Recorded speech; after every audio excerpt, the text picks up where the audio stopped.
my intention here is to try, best I can, to weave together the different backgrounds you have and present to you the direction we're going. So some of this may be technical, a little nerdy, but hopefully as the week goes by, it'll start to make more sense. But rest assured, you'll get your energy hands dirty soon. Yeah. But first we have to kind of point us in the right direction. We left off looking at these 4 different ways, these 4 different aspects of who you are as an energy being. Formless spirit body, or soul, spirit, your etheric body, the structure of your energy field. And of course we know there's lots of different versions of that. I'm not saying mine is the one or the best one, it's just it's a working model that is helpful. The astral body, this may be a little different to what many of you understand as what astral is, because usually we've been taught that astral is spirits, ghosts, bad stuff, coming at us. But when I use the term astral, I'm talking about your emotional nature that is both generated by you internally, so your astral body, but also everyone else has an astral body that they generate. They generate feelings and an emotional/mental thought form as well. And part of what we're doing here is looking at non-human astral. In other words, not just the emotional body you generate or your family generates, but everything that's alive has an astral body. Now, it's going to be different. An insect is going to have a different emotional body to a human, obviously. Mammals are going to vary somewhat. But the Asian concept of life is that everything that is alive has an emotional component, has a beingness. The beingness of a rock is going to be, or a crystal is going to be very different to a human or your cat or your ferret. But it's still going to create that sense of connection for you. Its emotional body will have a connection for you, and of course for itself. So what we're looking at is starting to look at ways in which we perceive the world, not as things, but as things that generate emotional energy. Without emotional energy, there is no relationship. So we have to emotionally connect with something for it to be meaningful to us. And that's what the relational chords do. When someone becomes very meaningful to you, we extend a chakra cord, an etheric cord, to that person, and they, of course, will extend one to you. So there's 2 sets of cords involved. The emotion that you generate to them, or the emotion that they generate to you, flows along that cord. Your cell phone is your etheric structure. You call your husband, wife, girlfriend, boyfriend in your country. The connection needs to be focused on the connect. You need a number, right? That's the relationship flow, symbolic of the relationship flow. What flows through the call invisibly is the emotion, is the astral. It flows along the etheric connection. So when we're cleaning, as we will be later in this week, when we're cleaning an etheric connection, a cord, chakra cord, we're trying to affect the function of the relationship by cleaning the etheric of the astral. Trying to clean up the signal, get a clear reception. And there's specific ways we can do to clean astral from etheric. Not dissimilar to washing the floor. Yeah, the floor in this somewhat lame example is the etheric, and whatever the gunk is the astral. Not to say that all astral is gunk. Some of it's very useful. The astral emotion of love, in all its various permutations, from regular love all the way up to universal love, is a very important connection. We want to generate and keep the connection of love flowing between ourselves and those that we care about. In contrast, the flow of anger, resentment, spitefulness, irritation, that's something we need to look at also, because that's also an emotional flow, and it does affect us. I'm not suggesting that we have to be squeaky clean with our feelings, because we all have moments of anger irritation, we get angry at people. It's very human. But if we don't clear that, if we don't process that, those very challenging feelings that we all have, those emotions that we don't have, they do affect the other person. And ultimately they'll affect us. So clearing a chakra cord of unhelpful astral material, anger, spitefulness, all the usual suspects that we know emotionally drag us down, give us bad effects on the emotional body. That's part of what we do. Because when we help a client be freed of the grime of that energy, either is being sent to them or is existing from the past relationship, maybe from their childhood. By reducing that astral energy, they can more easily feel themselves, spirit body. They can more easily develop themselves etherically. But if there's an overlay of gunk, of astral anger, frustration, resentment, fear is also an emotion. If that's overlying the cord, or it's in the chakra, it's going to deeply affect that person. So the old esoteric language talks about we want to clean up our anger or problems with people. What do the native people say? Don't let the sun go down on your anger. Is that a correct? Hawaiian tradition. Okay. All your emotional issues before you open up the lid of your dinner. Okay. And I think that was the idea behind saying grace, wasn't it? For early Christians, you said grace to both bless the food and also release anything. But my point, and I do have one, is if we hold on to emotions that we know are toxic, over time they will have an effect. Now, we have to be self-responsible for our own feeling body. We also need to look at what happens when someone else isn't quite being as responsible as they should be with their feeling body to you. So there's two aspects of your clearing a cord that we'll talk about later in the week. First we clear ourselves. Then we look at what happens when we interact with energy coming towards us from another that they may or may not choose to take responsibility for. Historically, in energy healing circles, there's a lot of talk about protection, putting up protection against the bad energy coming your way. We're not necessarily going to go take that route, because the moment you defend against something by putting a boundary up, you create a new relationship that's actually antagonistic to where we want to go. It's simply putting gasoline on the fire to try and put the fire out. What we want to do is change the vibrational relationship on our side first. So this is the idea behind the Christian concept of turning the other cheek. When the early Christians talked about turning the other cheek, it wasn't about, put up with being abused.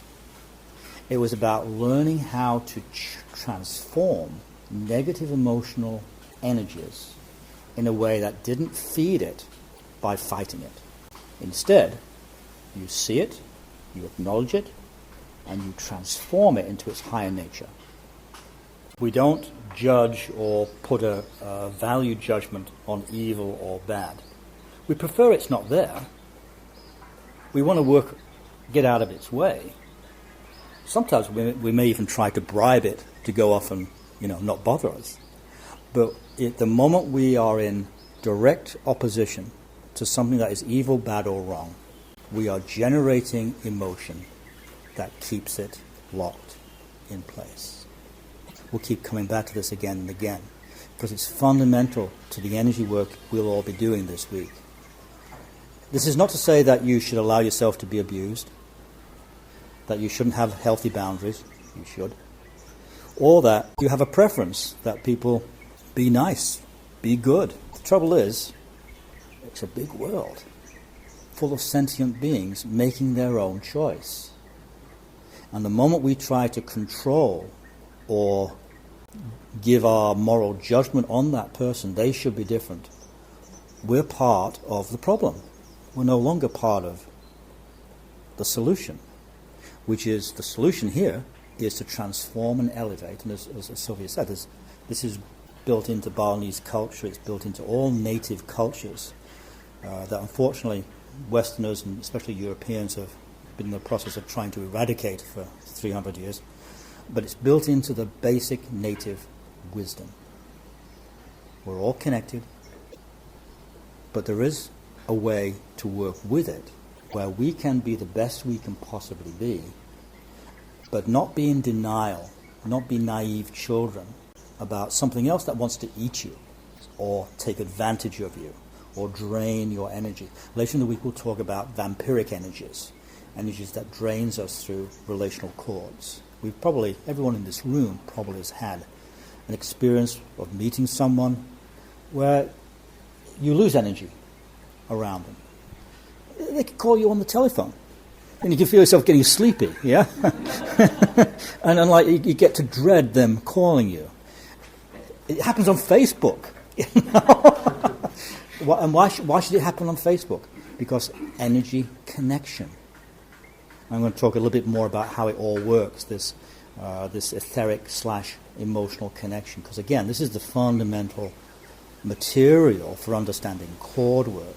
Once you get this under your belt, once you understand and come to terms with how you can, in your energy system, transform emotional relationships, energies, interactions into a higher, I'm not talking about going numb, not disconnected from your natural outrage if someone tries to abuse you, because you're allowed to have in fact, and you should have outrage if someone abuses you.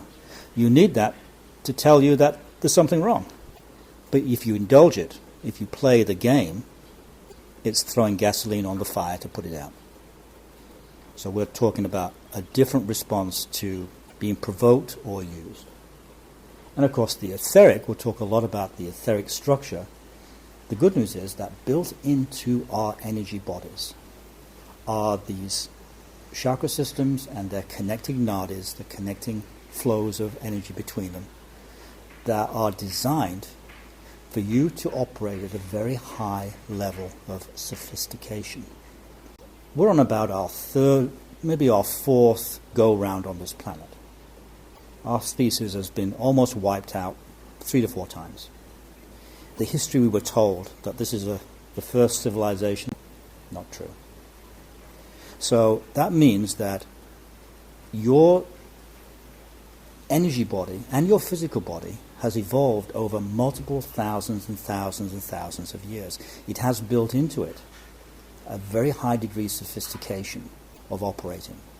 And what we're doing in this course, and what it's not just here, but other energy healing systems do, is tap into that sophistication. Learn how this energetic, this etheric wiring works.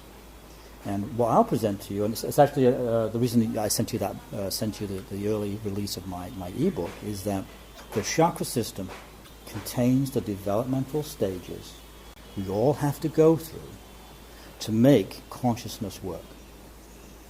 When we work with each particular chakra, and when we do the demonstrations with the individual people, hopefully this will become more clear. Each chakra is a gateway to a developmental stage. The etheric work helps that work better, helps that chakra work better.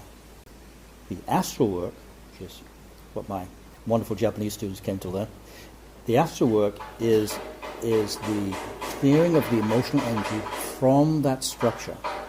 So you add the astral clearing to the structure, to the etheric cord work you already have learned, and then you have the complete system. That's what I do with my clients. Connect relationally, stage 1. Hi, how are you? How can I help you? Get an energetic connection, and I'll talk about how that works in a few minutes. 2, localize, find out where the issue is. Where is the problem? So in psychotherapy, what is the presenting issue? How can I help you? Who is it about? What's the problem here? That helps you zero in on where in the chakra system the etheric is being disturbed, distorted, or changed. Or perhaps it hasn't even grown. Perhaps hasn't developed the way it normally would. The third thing we do, we clean the astral. We clean the cords. We get the astral gunk out of the relational connections. And for whatever reason, I mean, it's probably just like if a machinery is jammed and you take the stuff out that's jamming it and the machinery starts working again, the person jumps and gets more deeply connected to their spirit body. They start experiencing themselves as who they are, not who they think they are. Then their life changes. And there's clear signs that that's happening. Number one, something new comes into your life. Something different happens to you. Or maybe you come to a new place. Could you ask that they could stop doing that? Yeah. I'm not sure whether to go black magic or white magic. White magic is we go to Wei An, because she said if they make noise, we can ask them to stop. Black magic is that I abuse my power and make them stop. I don't want to do that. And you stopped. Yeah, but I suspect it's a little bit of abuse of power. I'm not happy with myself. Because he has freedom to knock, I have freedom to ignore him. You see how that works? So by cleaning off the astral gunk, and by gunk I only mean the emotional stuff. Thank you. That the emotional stuff. I feel better now. The emotional stuff that clogs up the system. So, for instance, second chakra, chakra of attachment, right? Intimate attachment. It's your energetic umbilical cord. Starts with your mother, obviously, but then it extends to all the important people in your lives. Mother, father, siblings, then partners, and so on and so forth. Anyone that's important is attached in your second chakra. Now, if the relationship is a good one, there's a mutual flow of energy. You care about them, they care about you. If you get angry with them, it's cleaned up. And if you get angry with them, you clean it up. It's a healthy give and take. There's a flow. The river is flowing. Life is good. But if you are raised in a family that you don't deal with your anger, or you twist it, make it sarcastic, cutting, what we call passive-aggressive, then that distorted emotional energy is sitting in your system. Either you've created it, hopefully not, but sometimes we do. If we're raised in challenging families, that's often what we end up doing until we clean it up. Or your beloved other person also is doing that. Yeah. So stage one is triage, and this is in the ebook. It's kind of articulated more, but to clean up the mess. That's the first step. So when I work with, during the demo, that will be the first thing you'll see me do. How can we first get you out of wherever the challenging emotional place is, get the mess cleaned up, before we move on to dealing with the etheric? You see how that would work? If you want to clean your room, you have to tidy up first, put stuff away.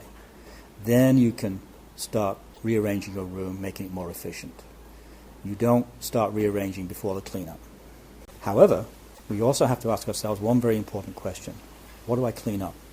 Should I clean up what I, the healer, think you should get cleaned up?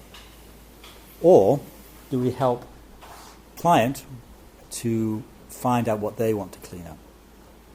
Because in the esoteric healing world, we have to constantly be on guard against personal preference. Like right a few seconds ago, I had a personal preference, he stopped banging. And I could feel myself wanting, because it's all about me, right?